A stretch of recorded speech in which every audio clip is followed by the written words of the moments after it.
Hello friends, welcome to Bhumika kitchen. ನಾನು ಭೂಮಿಕಾ ಸುದರ್ಶನ್. ಶಿವರಾತ್ರಿ ಹಬ್ಬಕ್ಕೆ ಅವಲಕ್ಕಿ ತೊಂಬಿಟ್ಟು ಮಾಡೋದು ಹೇಗೆ ಅಂತ ತೋರಿಸ್ತಾ ಇದ್ದೀನಿ. ಈ ಅವಲಕ್ಕಿ ತೊಂಬಿಟ್ಟಂತೂ ತುಂಬ ಈಸಿಯಾಗಿ ಯಾರು ಬೇಕಾದರೂ ಮಾಡ್ಬೋದು. ಮನೆಯಲ್ಲೇ ಅಕ್ಕಿ ಹುರಿದು ಪುಡಿ ಮಾಡಿ ಎಲ್ಲ ಮಾಡೋದಕ್ಕೆ ಕಷ್ಟ ಅನ್ನೋರು ಈ ಅವಲಕ್ಕಿ ಉಪಯೋಗಿಸ್ಕೊಂಡು ತುಂಬ ಫಾಸ್ಟಾಗಿ ಬೇಗ ತೊಂಬಿಟ್ಟು ಮಾಡ್ಕೋಬೋದು. ಬನ್ನಿ ಈ ಶಿವರಾತ್ರಿ ಹಬ್ಬಕ್ಕೆ ಅವಲಕ್ಕಿ ತೊಂಬಿಟ್ಟು ಮಾಡೋದು ಹೇಗೆ ಅಂತ ತೋರಿಸ್ತೀನಿ. ಸ್ಟವ್ ಆನ್ ಮಾಡಿಕೊಂಡು ಬಾಣಲಿ ಒಳಗಡೆ ಅರ್ಧ ಕಪ್ಪು ಒಣಕೊಬ್ಬರಿನ ಹಾಕೊಳ್ತಾ ಇದ್ದೀನಿ. ಈ ಒಣಕೊಬ್ಬರಿನ 1-2 ನಿಮಿಷ ಲೋ ಫ್ಲೇಮಲ್ಲೇ ಫ್ರೈ ಮಾಡ್ಕೊಂಡ್ಬಿಡ್ತೀನಿ. ಅದರಲ್ಲಿ ಏನಾದರೂ ಒಂಚೂರು ವೆಟ್ಟಂಶ ಇದ್ದರೆ ಎಲ್ಲ ಡ್ರೈ ಆಗೋಗ್ಲಿ.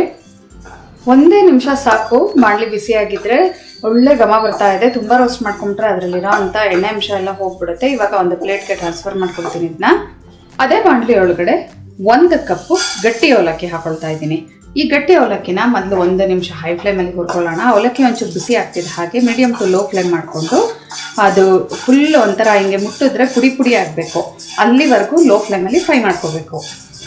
4 ನಿಮಿಷ ಮೀಡಿಯಮ್ ಟು ಲೋ ಫ್ಲೇಮಲ್ಲಿ ಹುರ್ಕೊಂಡಿದ್ದೀನಿ. ನೋಡಿ, ಹಿಂಗಂದ್ರೆ ಸಾಕು, ಎಲ್ಲ ಪುಡಿ ಪುಡಿ ಆಗ್ತಾ ಇದೆ. ಬಾಯಿಗೆ ಹಾಕೊಂಡ್ರು ಗರಿಗರಿಯಾಗಿ ಕ್ರಿಸ್ಪಿಯಾಗಿರಬೇಕು, ಅಲ್ಲಿವರೆಗೂ ರೋಸ್ಟ್ ಮಾಡ್ಕೊಂಡಿದ್ದೀನಿ. ಇದನ್ನು ಒಂದು ಪ್ಲೇಟ್ಗೆ ಟ್ರಾನ್ಸ್ಫರ್ ಮಾಡ್ಕೊಳ್ತೀನಿ. ಬಾಣಲಿ ಎಲ್ಲ ಚೆನ್ನಾಗಿ ಕ್ಲೀನ್ ಮಾಡಿಕೊಂಡು ಅದೇ ಬಾಣಲಿ ಒಳಗಡೆ 2 ಟೇಬಲ್ ಸ್ಪೂನ್ ಎಳ್ಳು ಒಂಚೂರು ಚಟಪಟ ಅಂತ ಆಗಲಿ.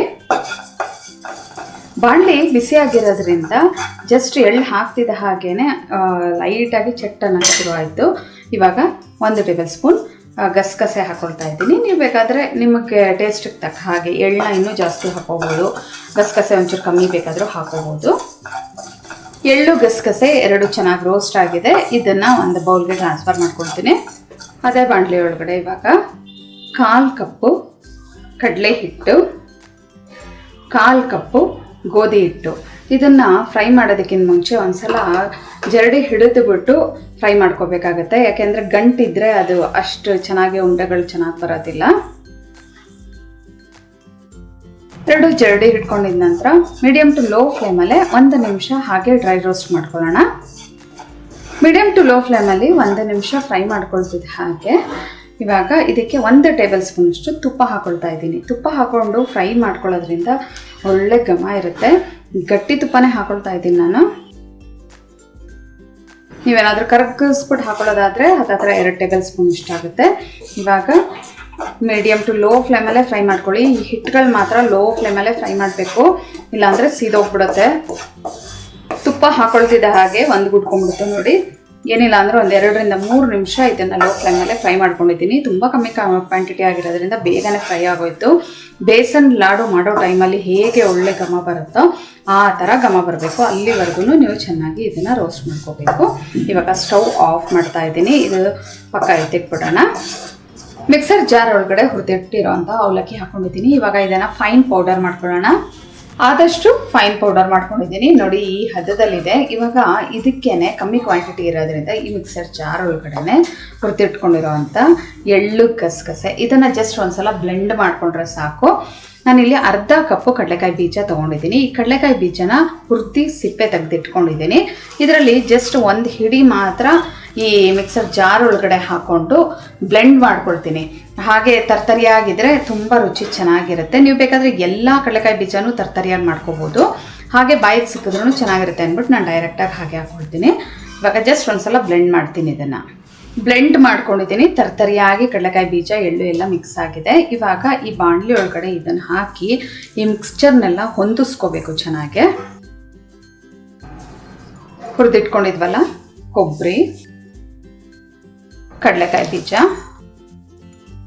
5-6 ಏಲಕ್ಕಿನ ಕುಟ್ಟಿ ಪುಡಿ ಮಾಡ್ಕೊಂಡಿದ್ದೀನಿ.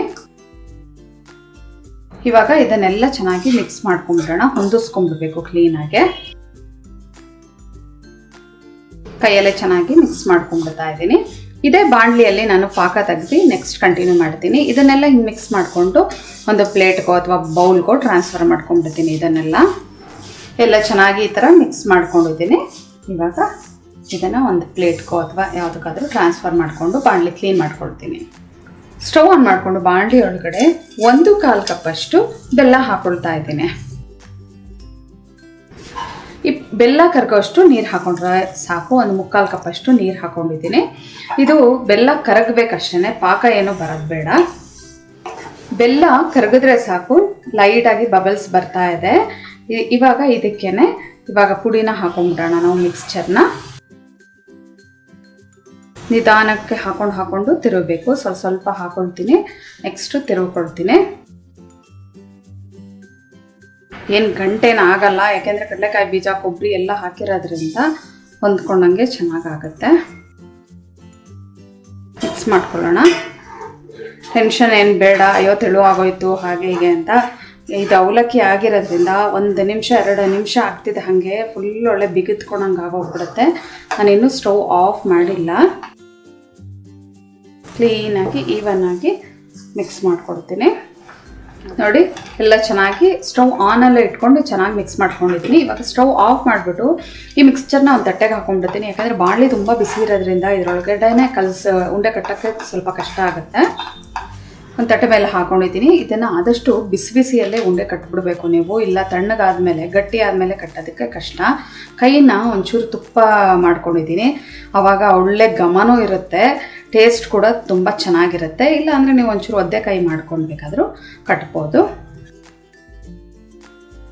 ಎಲ್ಲ ಉಂಡೆಗಳು ಕಟ್ಟಿಟ್ಕೊಂಡಿದ್ದೀನಿ. ಟೇಸ್ಟ್ ಅಂತೂ ಸಖತ್ತಾಗಿದೆ.